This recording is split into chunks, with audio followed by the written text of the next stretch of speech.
Hey guys, welcome to Wrestling Days and welcome to this Firefly Fun House Theory video.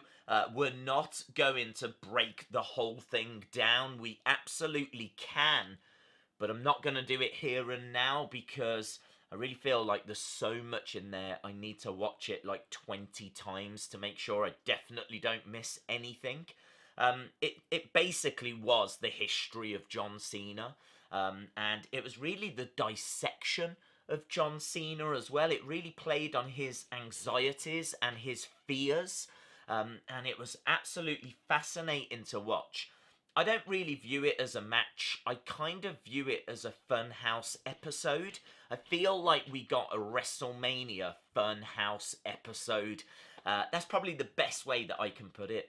I feel like this took place inside John Cena's mind. Now, of course, I could be wrong with that because there's not many clues as to where this took place. At the start, Bray Wyatt said that there is another realm beyond our comprehension. So make of that what you will. But I feel like this was all inside John Cena's mind. The reason why I say that is because right at the very end, Cena disappears. Cena actually vanishes, and I really feel like that's a big moment. I also feel like this played on Cena's anxieties and on Cena's memories and his fears, and I feel like this was all very personal to John Cena.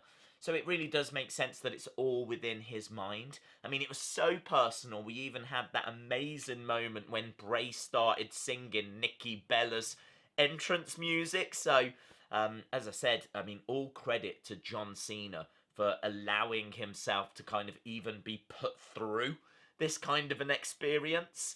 But yeah, it was brilliant. The way it was shot. As I said, I don't see it as a match. I see it as a Funhouse episode. And I feel like it was inside his mind. And the start of this could have been on like the Go Home SmackDown, because on the Go Home SmackDown, the Fiend was on the platform, the puppets were around the ring, and then Funhouse Bray just appeared behind John Cena. I couldn't get my head around how the Fiend could be there and Funhouse Bray could be there. Maybe what we were seeing was not really our realm. What we were seeing was maybe within the mind of John Cena, and this was the first clue that he had let the Fiend in. This was the first clue that, Bray was getting to him. Maybe what we've seen at WrestleMania is what happens when you let him in. It's really, really interesting stuff. So, John Cena, there's obviously big questions as to where we go now. Big questions as to what next for Cena.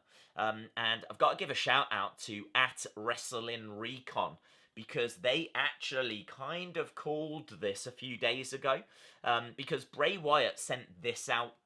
Now, you can see this image that I was under the impression was going to be a new Bray Wyatt persona.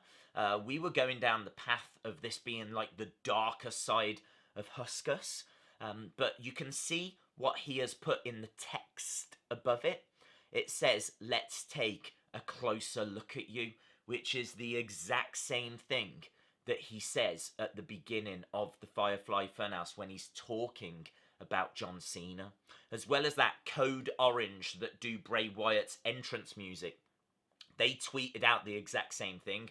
"Let's take a closer look at you," @John Cena. So I think you can look at this tweet and categorically now say that this was about John Cena. Could that mean that the image is also connected to John Cena? Is that what John Cena's darkness looks like? Because if John Cena has let Bray in, if John Cena has let the Fiend in, if John Cena is on the verge of turning heel, is this what his darkness looks like? And that's why the thumbnail looks like it does. I had to use this image to try and create something close to what his mask may represent. And that's how the thumbnail came to be. So I hope that kind of makes sense. I'm quite excited about all of this. And as I said, @WrestlingRecon, actually kind of pretty much called this in advance. They were saying that "let's take a closer look at you" really implies that he's talking about John Cena, because why would Bray be talking about part of himself? So yeah, I really like this theory. Now, of course, John Cena's only part-time, but in all fairness, we don't see the puppets all of the time. You know, we don't see the Fiend every single week. We don't see Devil Vince every week. So this could be another part of the cult of Wyndham. John Cena could join the Funhouse. And actually, again, just to kind of reiterate that, Ramblin' Rabbit said to John Cena on SmackDown, "John, after he's done with you, you will play with us forever." And you might remember they kept repeating that forever, forever, forever. Like, this might be John Cena joining the Funhouse. So what do you think? Let me know down in the comments below. Do you think John Cena's going to join the Funhouse on a part-time basis?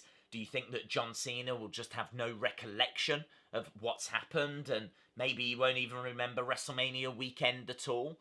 Or do you think that John Cena just now vanishes? That was it. He has retired. Let me know your thoughts down in the comments below. We are back for the Raw watch along. As I said, I will go back through that Funhouse episode. There's every chance that we get like a tweet from Bray or updated information. So yeah, I definitely didn't want to rush that video, but this was kind of like a big key point that I wanted to get out there for you guys. So I hope you enjoyed the video all the same. Awesome, guys. Thanks for watching, and hopefully I'll see you again next time. Bye for now.